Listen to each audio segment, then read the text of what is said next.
let's talk about something that successful people do and something that wealthy people do. Yes, there is a difference between what successful people do and what wealthy people do. Now, you're probably thinking to yourself, what is the difference actually? Because they're both successful.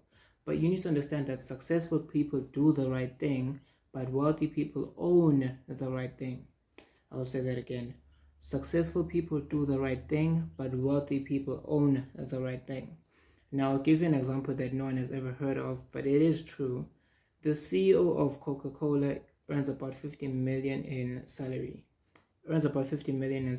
But Warren Buffett, the most prominent and most successful investor that has ever lived, maybe you could argue Charlie Munger, which is his best friend, earns about 500 million for investing in Coca-Cola. So let's take a step back and analyze this. So it actually means if I'm in charge of a business and making it successful, mind yourself, this business is a global company.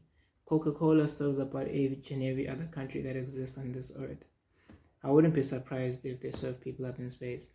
But what I'm saying is, if you're in charge of making this business so successful, how is it that someone who's just a shareholder earns about 500 million in dividends from Coca-Cola? And you can look this up, it's actually fact.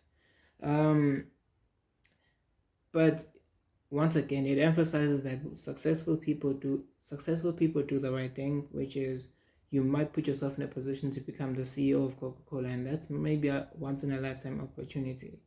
But to be a shareholder or a stakeholder in the company and you earn about 500 million in dividends, and mind yourself, I wouldn't necessarily put it past Warren Buffett to say that I don't necessarily have any job. I don't necessarily have any role in the company whatsoever.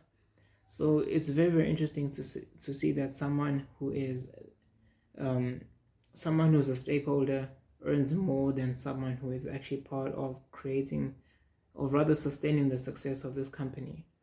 So that puts things into perspective. And one of the things that you can also relate this to is, you can relate this to some people who say they own businesses and that makes them wealthy.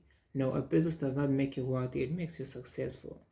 As long as you can tie your time to what you do, you can never become wealthy. I'll say that again. As long as you tie your time to what you do, you will never become wealthy. Because time is the enemy of the rich man and money is the enemy of the poor man. Now, we all have our problems. And you need to understand one thing. Why is it that someone who owns the right thing makes more money than someone who does the right thing? Now, it's obviously self-explanatory, but you need to understand that money is monopolistic. Money loves to own things. Now, if you've played the game Monopoly, you know that the only way to win the game is by owning assets. I've played the game. The only way you're going to win is to buy the green hotels until you buy the red hotels, and as soon as someone lands there, they pay you. As long as I own everything, I am wealthy, because I'm not necessarily tying my time to what I own, but that makes me a lot of money. Now, you're probably asking yourself, how do I own the right thing? Now, that's not a question that you should be asking yourself at this point in time in your life, especially if you've got nothing to your name or you've got nothing to your bank account. Now, the first thing that you should do is you need to hone in on your skills. You need to hone in on skills that pay the bills. You do not want to go straight into making business decisions or making investment decisions when you don't necessarily have any income coming in. You don't have recurring income coming in, meaning you have money coming in monthly or in a weekly basis, depending on how you get paid. And you need to understand, and if you're at the beginning of your career, you need to make as much money as possible and try and find ways to decrease the amount of taxes that you pay. That's the only way you're going to have financial freedom to now start a business or make an investment decision. So put yourself in a humble position to say, I'm not quite wealthy yet, I'm not quite successful yet. What do I need to do? You need to hone in on your skills. You need to develop high income skills, which is sales, coding, digital marketing, copywriting, and so on. Hone in on those skills, become good at them, make your money, find ways to help out society so you can decrease the amount of taxes that you pay, because as the more you earn, the more money you earn, the more taxes you pay.